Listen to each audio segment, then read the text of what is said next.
everyone. Welcome to the Aussie Football Passport, your one-stop pod for updates on your favourite Aussie men and women who are playing their club careers abroad. I'm your host, Alex, and this week we've got plenty of news to bring you. We've got more silverware for some of our Socceroos, a wrap of the Joeys and young Matildas performances both here at home and abroad, along with how the Matildas went in their first game against New Zealand, and of course, our usual wrap of club action. Let's get straight into it with the headlines.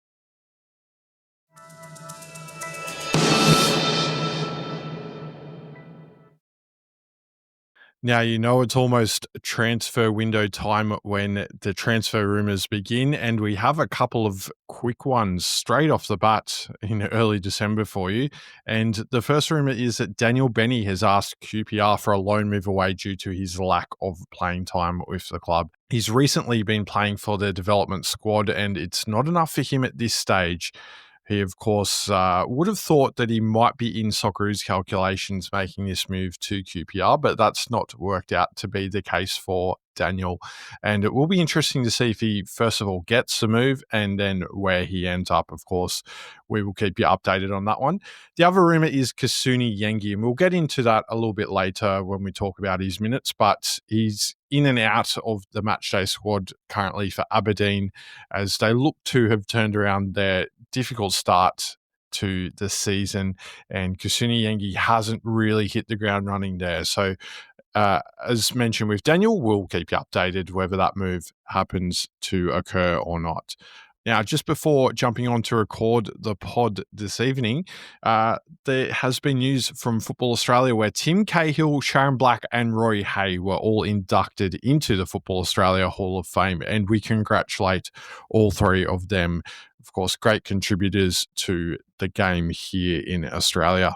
It has been confirmed by FIFA since our last episode that the Socceroos will be in pot 2 for the World Cup. So this could well be good news for our chances at the draw to be held this weekend. Of course, pot 2 means that we're less likely to avoid stronger teams that fall into pot 1 and 2. However, pot 4 does hold some potential banana peels or some very strong teams in terms of ones that have to go through the playoffs, which will happen in March next year, of course. But we will find out not only our opposition, but where our games will be played. And we will bring you a wrap of all of that in next week's episode. Now, let's get down to some national team news. And let's start with our Joeys, who completed their 4-game qualification group stage for next year's Asian Cup in the under-17s, of course. Last week, we brought you news of their 1-0 win over host Jordan. They then went on to win 3-0 over Bhutan and a 6-0 win over Philippines, which meant that their last game against Iraq, they only needed a point to top the group and to qualify for next year's Asian Cup in Saudi Arabia. And they did just that with a 3-3 draw with Iraq, of course, in host nation Jordan. And the man that we made mention of last week, Max Court, of course, the Apia like-up midfielder, he scored twice in 4 first-half minutes in that game against Iraq before Iraq fought back and put themselves ahead going into the first 20 minutes there. Now, Melbourne FC attacker Luke Bechanovsky scored the Joey's third goal and the equaliser, and the most important thing, the one that got them the point to top their group. So that was a fantastic result. 10 points in total over the 4 matches, meaning that the draw against Iraq was the only game in which they dropped points. So incredible stuff, but it was marred by an all-in brawl at the end of the game as emotion spilled over. Of course, qualification on the line there between the two sides. If Iraq had have won, they would have qualified instead of Australia. So an unsavoury way to end the game, but the Joeys go through to next year's Asian Cup, and we can't wait to bring that to you in podcast next year. Now, a late goal from Thailand denied the junior Matildas a winning end to 2025, with coach Mike Cooper's side instead forced to settle for a 1-1 draw. They did fall to Thailand in the previous game in Western Sydney 2-0, and it was only a 2-game series, of course, to celebrate ASEAN Australia Football Week. But it is something for Mike Cooper to build upon as they look to work towards the Asian Cup next year. Now, let's talk Matildas, who, of course, played New Zealand last Friday night and got, they put on a 5-star performance, quite frankly, pardon the pun, in a 5-0 win. Of course, they do have another game against New Zealand, which will be tonight as we're recording this, and we'll bring you all the coverage of that game in the next episode. However, let's talk goal scorers because they came in the form of Amy Sayer, Hayley Rasso, Ellie Carpenter, Kyra Cooney-Cross and Katrina Gorry in what was a dominant performance by the Matildas, let's be fair to say. It's quite possibly the best performance under Joe Montemuro for the Matildas, you would say as well, and hopefully a sign of things to come as we only have that one game left before the Asian Cup next year. Can you believe it? Wow. Incredible. Of course, New Zealand isn't the best measuring stick, but you can only play what's in front of you. The movement and control were very good from the Matildas, along with their pressing, which was particularly impressive. The interchange of positions was something quite noticeable, particularly in attack, with Ellie Carpenter not only inverting into midfield, but also making those, runs that she's renowned for down that right flank, providing the width. But she also ended up in some striking positions, or as the main centre forward, if you like. So incredible to sort of see how this Matildas team is forming. And of course, as I mentioned, New Zealand probably let them get away with it a little bit more than what some of the teams that the Matildas will face in the Asian Cup will, let's be honest there. But some key notes or key takeaways from the game were the move of Steph Catley to centre-back, where she parted Winona Heatley, allowing Courtney Nevin to play left-back. And it's fair to say that Catley picked up where she left off from with her club side Arsenal, where she is playing as a centre-back. And it looked quite well, and there was an instant partnership between her and Winona Heatley in those centre-back positions. They both knew when to cover for one another, both knew once one stepped out that the other one had to hold the line, things like that. Just things that don't necessarily click when you're playing as a centre-back partnership for the first time, but it certainly looked like it was the case in this game against New Zealand. Now, Hayley Rasso's performance outlined why Coach Joe Montemuro is looking for another winger with that sort of raw pace and power that Rasso has. Of course, no one can repeat or be a mimic of Hayley Rasso, but what she does need is some help and some cover, and hopefully that is in the form of Carly Johnson, who Coach Montemuro will take a closer look at, no doubt, in the second game against New Zealand. Kyra Cooney-Cross, she's arguably the most important midfielder in this team right now, I would say. And for me, she has to be picked for every game. I know that she's not getting consistent full games for Arsenal right now, apart from the two before she departed for this international window. But when she's in the green and gold, she just shows a really good understanding with whoever she's playing with in midfield. And in particular, in that first game, it was Emily Van Egmond and Katrina Gorry. Of course, both very experienced midfielders at both club and international level, but the interchanging between the three of them, knowing when one had to sit and one pushed on, very, very pleasing on the eye, let me tell you. But Claire Wheeler is the other name you can throw in there, but for me, Kyra is the number one pick in midfield. Now, we'll round out the headlines with some injury news. Sam Kerr's calf injury seems to have flared up again, with the striker left on the bench for the first game as she felt that calf tightness since arriving in Australia. So it will be interesting to see if Joe Montemuro does give her some minutes in the second game, or whether he takes a cautious approach and leaves her on the bench for that one. Now, in some devastating news for an Australian striker, Austria Wien have revealed that Noah Botic fractured his ankle and suffered tears to his syndesmosis and medial collateral ligaments in a training incident. Surgery is scheduled for next week, but the injury is expected to keep him on the sidelines for 6 to 9 months. It's a massive blow for Noah, who was hoping to make a late charge into Socceroos calculations for next year's World Cup squad. So our thoughts are with Noah and hoping for a speedy recovery for his sake. All right, that is it for the headlines. We'll move on to the weekly wrap in just a second.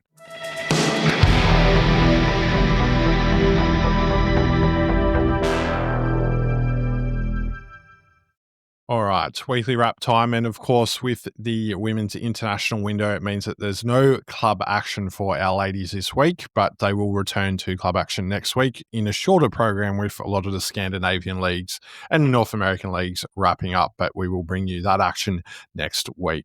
Now, plenty going on in the English Championship, English and Welsh Championship, I should say. Of course, some midweek and weekend games, and we've got it all covered right now for you, where Callum Elder continued his outstanding run of form for Derby County, playing the full 90 minutes and delivering an assist in a 2-1 win over Cam Burgess's Swansea City.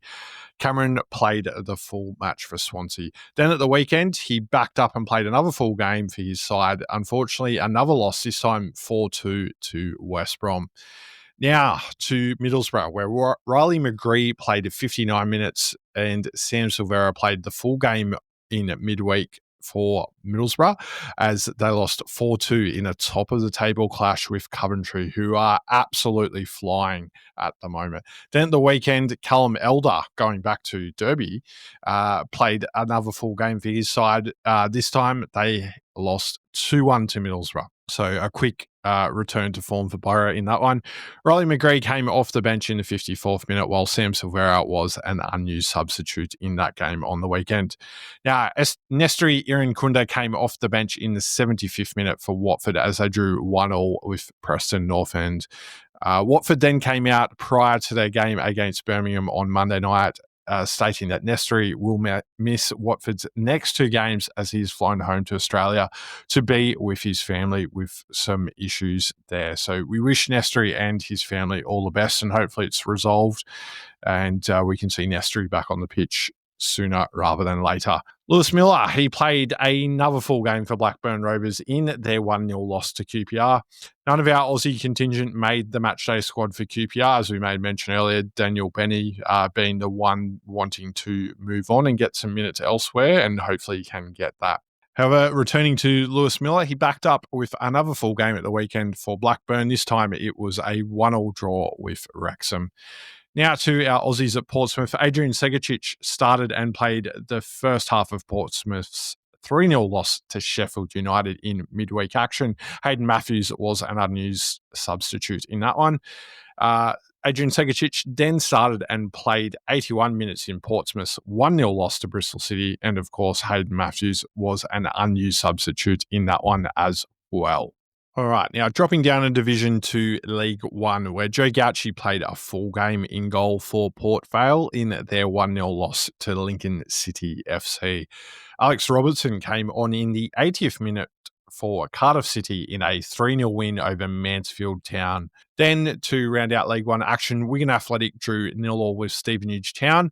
Rafael Borges Rodriguez played the full game, whilst Tyrese Francois played 75 minutes. Now let's head north to Scotland, where Nicholas Milanovic came off the bench in the 70th minute, while Kusini Yengi and Nick Suman were unused substitutes for Aberdeen in their Conference League 1-1 draw with FC Noah in midweek.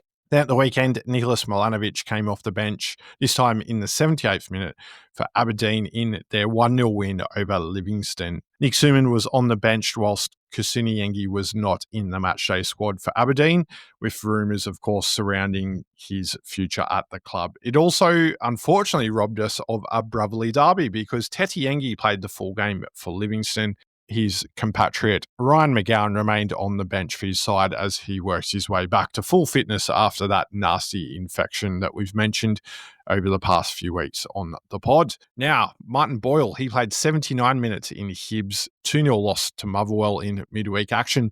Jack Iredale played 38 minutes coming off the bench in that one. Now, on the winning side, Johnny Katrumbis played 61 minutes, whilst Oscar Priestman started and played 83 minutes. Apostolos Stamatolopoulos was not in the matchday squad for Motherwell. Then at the weekend for Hibs and in Deja Vu, Martin Boyle played 79 minutes again, surprise, surprise, but this time he scored a penalty, but unfortunately it wasn't enough for Hibs as they lost 2-1 to Celtic. Jack Iredale came off the bench in the 38th minute, adding to the Deja Vu theme, but just in a little bit of a twisted way.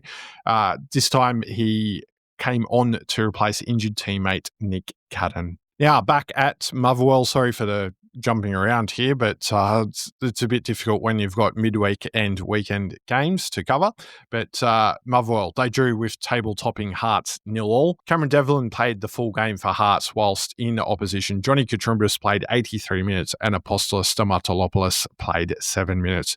Oscar Priestman was an unused substitute for Motherwell in that one. Now, Ryan Strain played 76 minutes, only to be outdone by fellow Aussie Zach Sapsford, who played 77 minutes for Dundee United in their 1-1 draw with Kilmarnock. Keanu Bacchus rounding out the action in Scotland. He played a full game for St Mirren in a 3-1 loss to Dundee.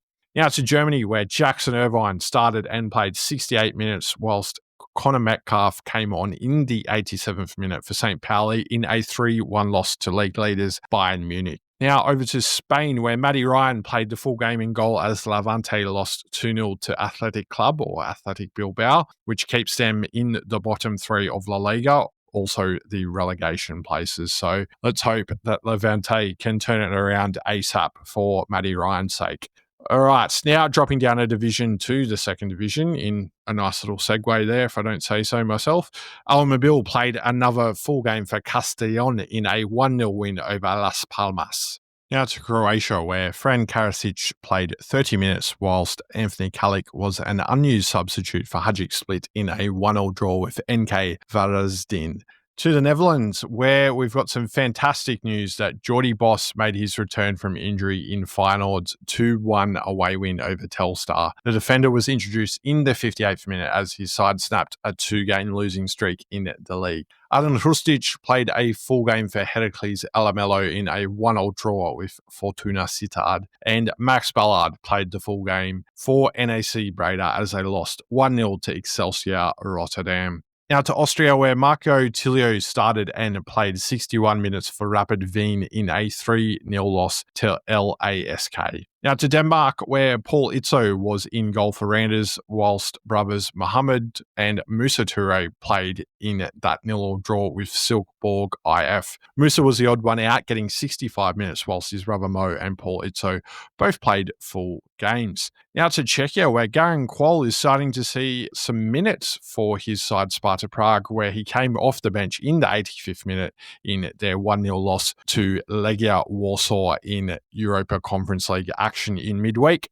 Then at the weekend, he came off the bench in the 75th minute for Sparta Prague and provided an assist. Unfortunately, it didn't help his side as they went down 4-2 to FK Pardubice. Now to the Northern America, US and Canada, where MLS is down to the business end of the season. We had the Eastern and Western Conference finals, and we had Australians involved in both of those. And let's kick it off with the unfortunate news for Aidan O'Neill, who played the full game as New York City FC lost the Eastern Conference final 5-1 to Inter Miami. That means the season is over for O'Neill and his teammates, but of course it means that Messi and his teammates carry on to the final. However, in more positive news, Giuseppe Bovalina was a late substitute coming on for the final 3 minutes as his side at Vancouver Whitecaps beat San Diego FC in the Western Conference final. So that sets up a tasty final between Vancouver Whitecaps and Inter Miami, which is on this weekend. Check out your local guides to see where you can catch that one. Now, to round out the action for the weekly wrap this week, we will finish off in Japan as per usual, where Mitchell Duke played 62 minutes, scored a goal and provided an assist for Makita Zelvia in the J-League in their 3-1 win over Nagoya Grampus. The 3 points leave them in 6th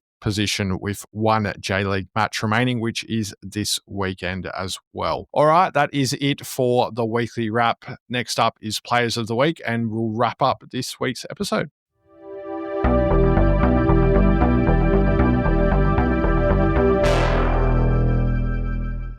All right, Players of the Week time, and our Women's Player of the Week. It was a difficult one, and we've done something a little bit different because there were 5 goal scorers to choose from in that Matildas victory over New Zealand. But I've gone for a young woman that gave her coach Joe Montemuro goosebumps with her decision to keep her brothers passing from her teammates until a day before the first game last week. It is, of course, Winona Heatley, the definition of a team player and someone who could well be a future Matildas captain with qualities like this.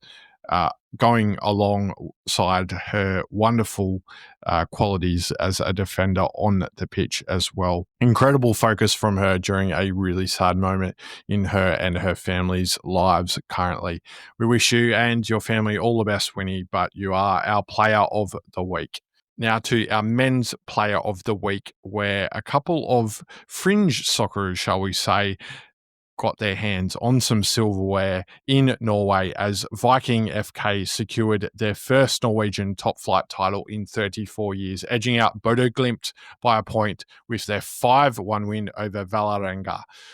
Our men's player of the week, however, out of Nick D'Agostino and Gianni Stensnes, goes to the latter. Gianni Stensnes, who played the full game in that 5-1 win and provided an assist for that opening goal. The one that, I guess, you could say just broke the duck for them, if you like.